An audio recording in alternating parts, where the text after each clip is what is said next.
So, you clicked on the video, huh? Well, since you're here, we can talk about the veteran for a little bit. Among the four classes in Fat Shark's newest title in the Warhammer 40k universe, the Veteran Sharpshooter is definitely one of them. Hailing from a region of diverse sophistication, the bottom line is, for these trigger-happy rejects, is shoot first, ask questions later, or in layman terms, engaging fire! Picking veterans states to the entire Mobius regiment that you are there to make them have a bad time, and for good reason, as the veterans themselves seem to enjoy dishing out whole servings of hurt for the enemy themselves from afar or up close. But for now, let's talk about how to make your veteran the best they can be. Kicking off with the abilities the veteran has as passives, you have your trusty fragmentation grenade, both usable as a wide knockback device and, as the name states, an explosive deterrent. Large AoE of this grenade can help you get out of close encounters and even be sneakily used as a countermeasure for dogs, given you are too far away for your team to support you. Your next ability is your aura. As all classes have these, the veteran can refill your teammates' ranged weapon ammo pool when killing elites, given you are in the coherency of your team.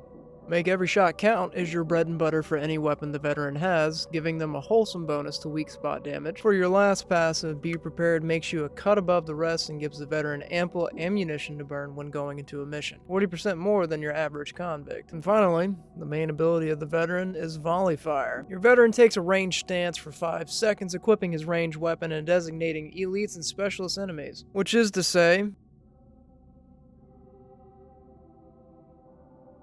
a hefty roster, and highlights them for you to see as priority targets. In this stance, your weapon deals a whopping 50% more damage, which in all retrospects is a fat chunk of anything downrange. Now that we got the passives and your main ability out the way, let's move on to the feats of the character. As all four classes have them, there are 18 feats to take into battle, each feat pertaining to a specific degree of making your character that much more dangerous. When you reach a level in increments of 5, you can select from 3 of those feats. The first 3 and thereafter for the veteran are as follows.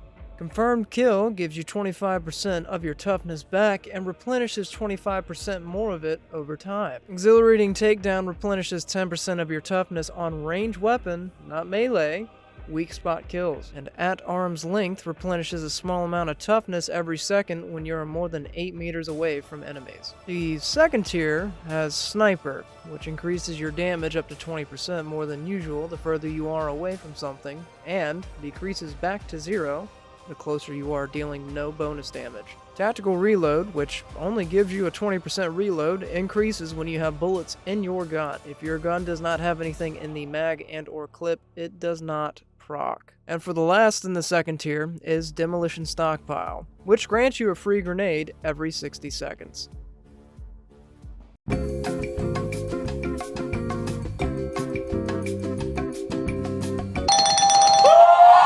Third tier feats includes the following. Bio-Optic Targeting. Activating your ultimate / special gives your teammates in coherency, mind you, the priority target highlights, but not the damage increase.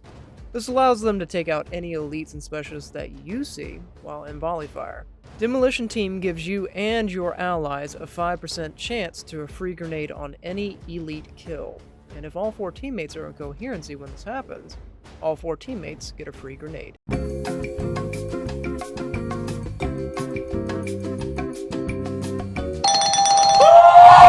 Covering fire procs when you kill an enemy with a ranged attack. If a teammate is near this when this happens, they get 10% of their toughness back. The stipulation of this feat is that they have to be within melee range. The fourth tier includes Unwavering Focus, which grants the veteran a huge 75% toughness damage reduction to range attacks while in volley fire. Duck and Dive is only used while dodging, sprinting, and or sliding. If you avoid any range attacks whilst doing so, you are granted 20% stamina back. Camo Expert. While standing still, any enemy is significantly less likely to target you, and target your friends instead.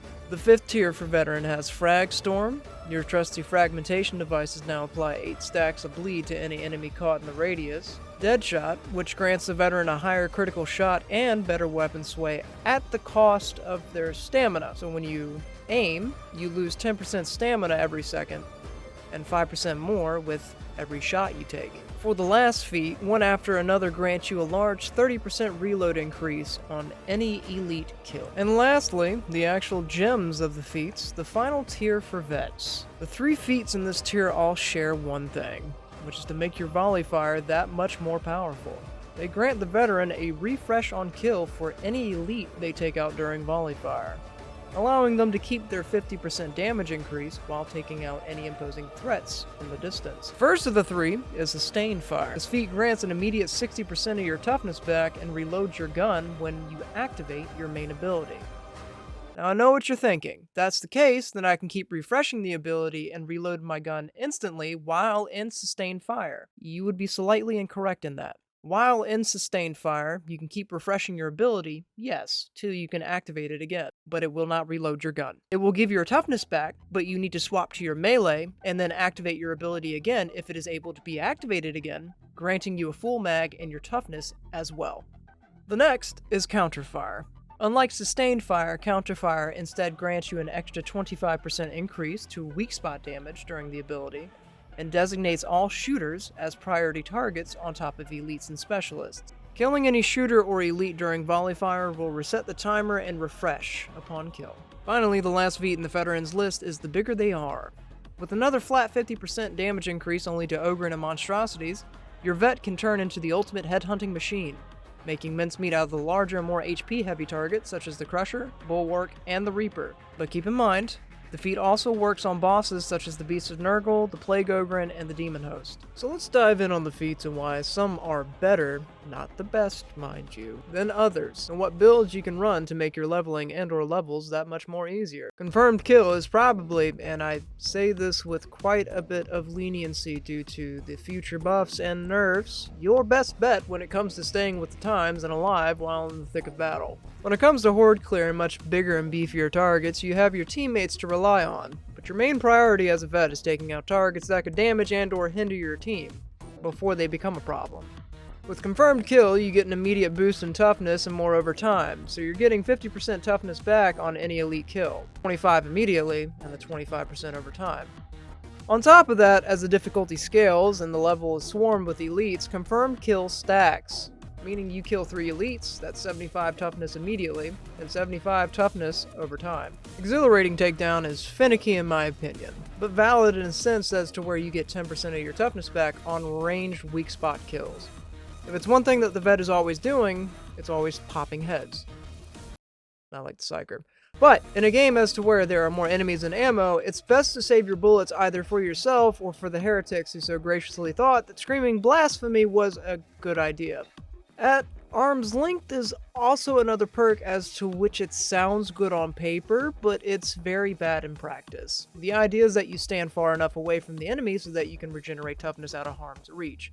However, should an enemy get too close to you, the feat is stopped and you're then at a loss for toughness regen and in melee distance.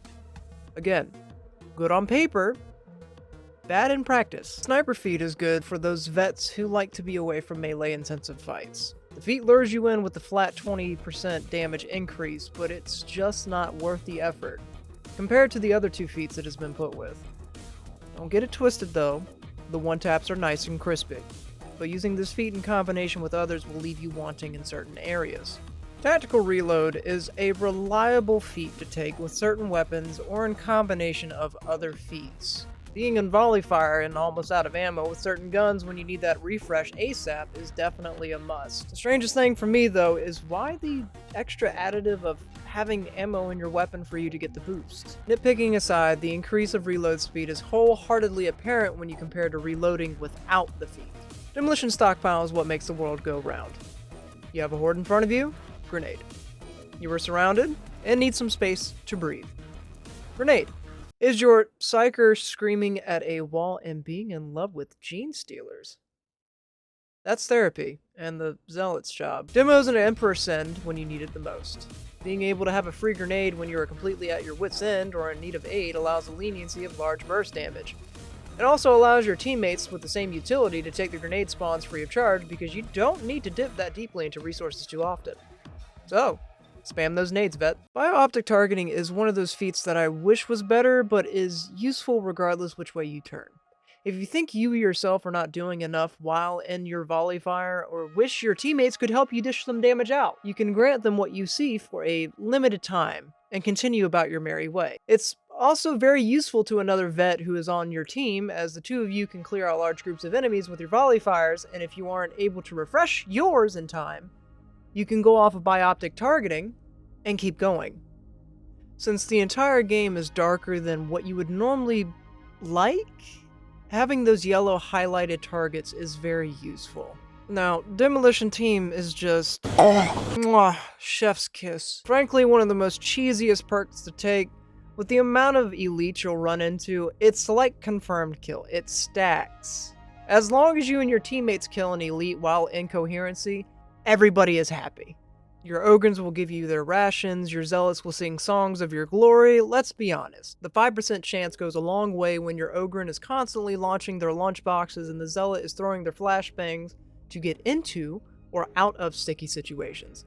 And on top of that, if you take Demo Stockpile, more Horde Clear and Burst Damage. So it's not a bad perk, and in my opinion, probably the most useful perk in Vet's kit.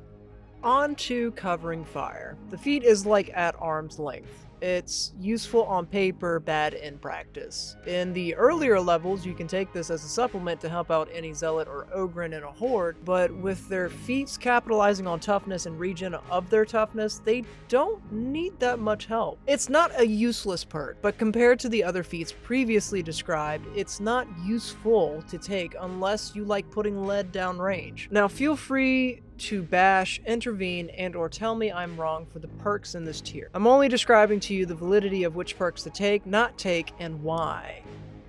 Unwavering focus in my personal experience is a game changer.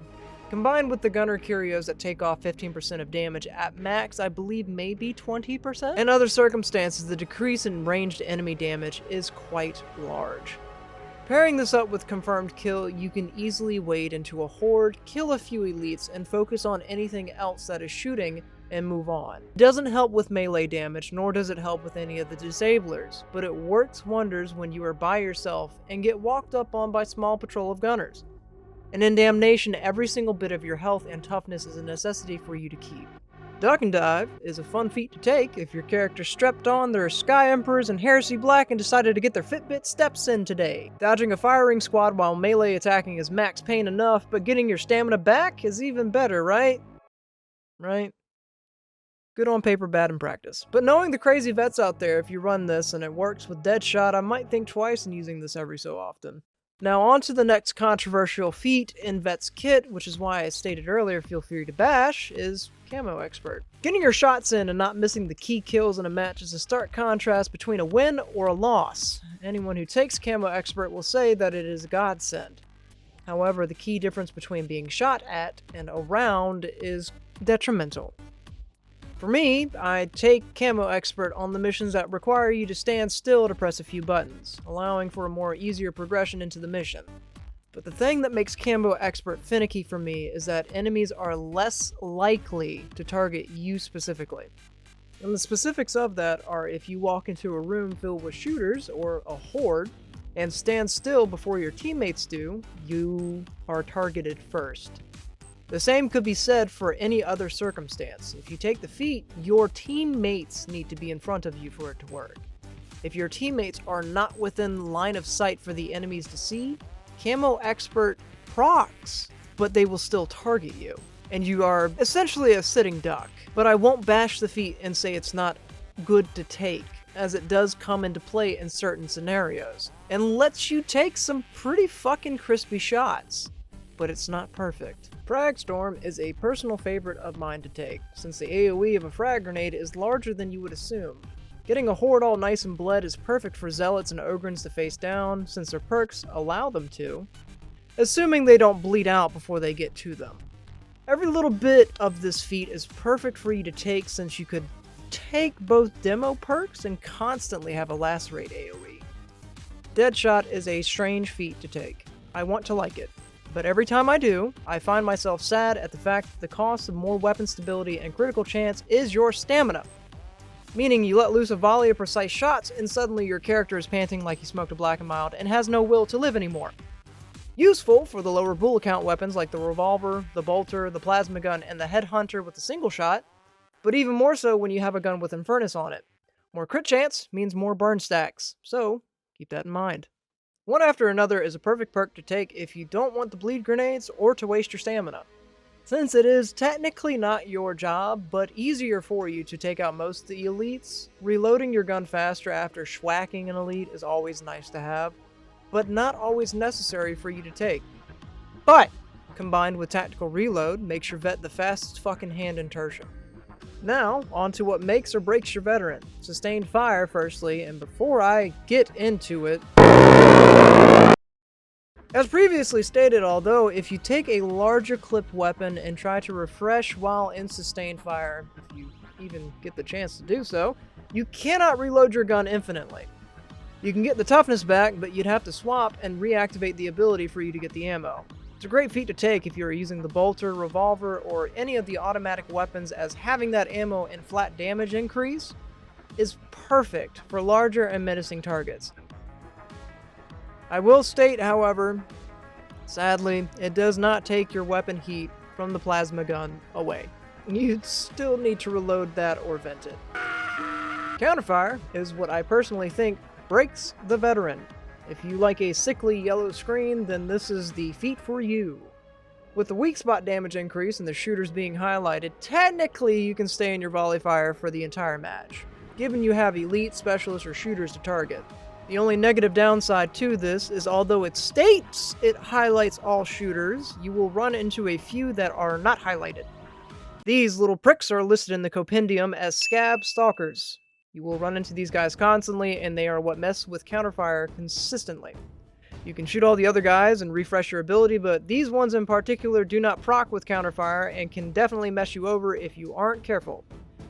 You have been warned. The bigger they are is the last feat to go over, and is the one that makes me go, the most. As compared to counterfire and sustained fire, it deals the most damage to the more liveliest of targets.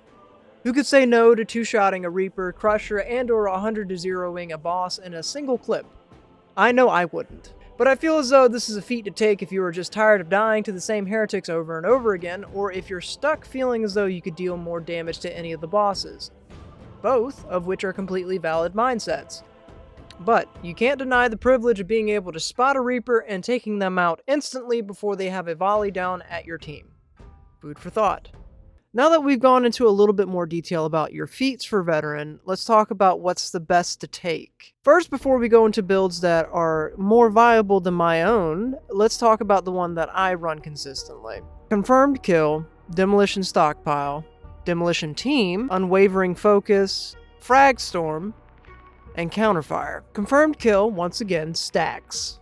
Demolition Stockpile, free grenade every 60 seconds. Demolition Team, you're always killing elites, you'll get a free grenade back. Unwavering Focus for the 75% resistance to damage for ranged. Frag Storm for the AoE, since you'll always be getting a grenade back. And finally Counterfire, so that in the later difficulties, or even in the early ones, you can always be on top of the ranged dickheads that'll be in the distance. Now, the good thing about these perks is that they can be easily interchanged based off of what gun you're running. If you're running a gun that is slow to reload, then you can pick up Tactical Reload for Demolition Stockpile. Tactical Reload, in my own opinion, is always a second to go perk, because in a match where you're trying to run an unorthodox weapon that you don't exactly trust for the reload speed and that you'd like to keep up the damage, Tactical Reload or interchanging Frag Storm for one after the other is always viable to keep up your ammo count.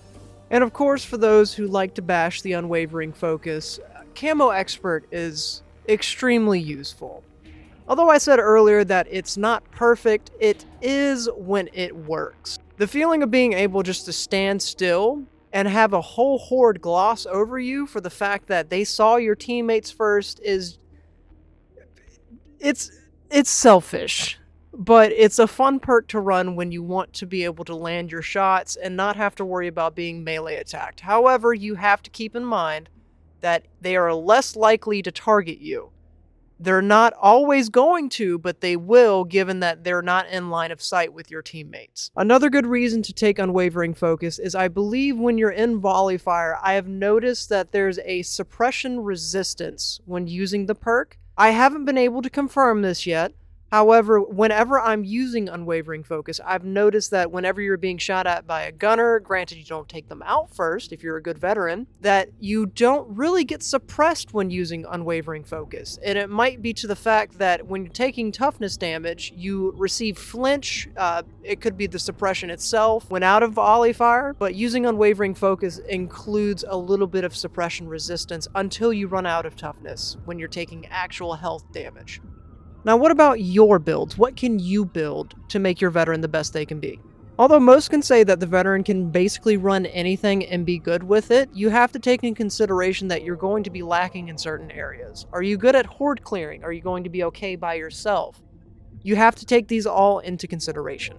Running the correct guns, as well as the correct melee option, as well as the correct feats will make or break, as stated before, your veteran. Taking the build that I gave you and using it may make your games a little bit easier, but it may not be fun to you. These feats that are in the veteran skill tree are all useful in their own aspects. But you got to take into consideration yet again, what difficulty are you running and how much fun are you going to have using those feats? With everything that was given to you thus far, I'd definitely love to hear what your veteran is running and why. Why does it work? I'm going to close by saying that Veteran is one of those classes that you can actually kick back, relax, and enjoy watching your team work. Although, if you sleep on the Veteran, unfortunately you'll notice that there's a lot more elites running around than normal. But a good veteran will not let that happen, and a veteran is always somebody that you can rely on when it comes down to if I'm going to be able to make it through the match. But let me know what you run in the comments. What's your favorite gun? And if you say that your favorite melee weapon is the power sword, I'm going to have to cut you. And with that, it's been Dude.